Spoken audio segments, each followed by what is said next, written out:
حضرت عبداللہ بن مسعود رضی اللہ تعالی عنہ روایت کرتے ہیں کہ حضور نبی رحمت صلی اللہ تعالی علیہ وسلم غزوہ تبوک واسطے تیار ہوئے تو کچھ منافقین بھی نال تیار ہو گئے، اور یہ منافقین نے جدو ایک قافلہ مدینے چو باہر نکلا تو منافقین ایک ایک دو دو کر کے کھسکنا شروع ہو گئے۔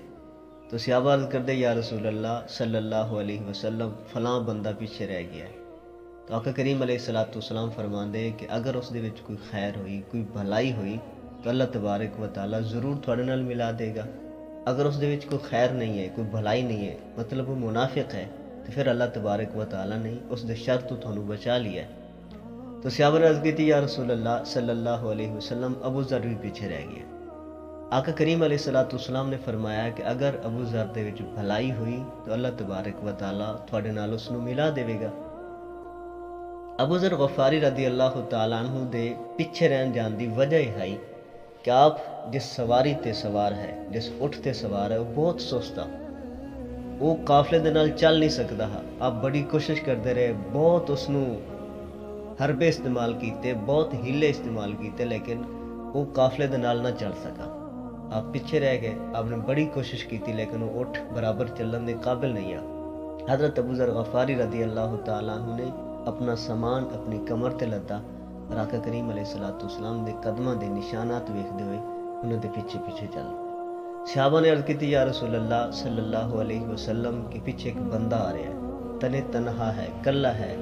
آقا کریم علیہ السلام نے فرمایا کہ اللہ کرے یہ ابو ذر ہوئے۔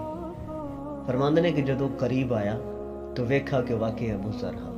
آقا کریم علیہ السلام نے جدو ویکھا تو آقا کریم علیہ السلام دی اکھاں بھارے آئیاں، اکھاں دے وچ آنسو آ گئے، اور حضور نبی رحمت صلی اللہ تعالی علیہ وسلم نے ارشاد فرمایا کہ اللہ تعالیٰ ابو ذر تے رحم کرے کہ آج جو کلا آ رہا ہے اس طرح اس نوں موت بھی کلے آئے گی اور کل قیامت والے دن بھی وہ کلا اٹھے گا۔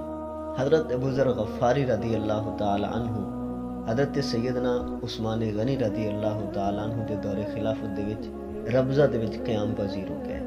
انہاں دے نال انہاں دی اہلیہ اور ایک غلام آ صرف۔ جدو حضرت ابو ذر غفاری رضی اللہ تعالی عنہ دی موت دا وقت قریب آیا تو ایک گھر والے رون لگ پے۔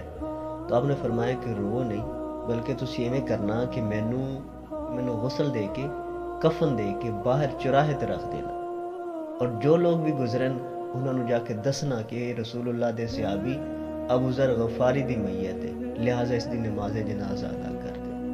حضرت ابو ذر غفاری رضی اللہ تعالیٰ عنہ دا وصال ہویا، گھر والے نے یعنی کہ آپ دی بیوی اور آپ دے غلام نے آپ نو غسل دیتا، کفن دیتا اور میت نو لیا کے باہر چوراہے تے رکھ دیتا۔ حضرت عبداللہ بن مسعود رضی اللہ تعالیٰ عنہ دا اس رسے تو گزر ہویا۔ حضرت عبداللہ بن مسعود رضی اللہ تعالیٰ عنہ جدو گزرے تو غلام دوڑ کے گیا اور آکھن لگا کہ اس سامنے جو چوراہے تے میت پئی ہے وہ رسول اللہ دے صحابی دی ہے، لہٰذا انہاں دی نماز جنازہ ادا کر دے۔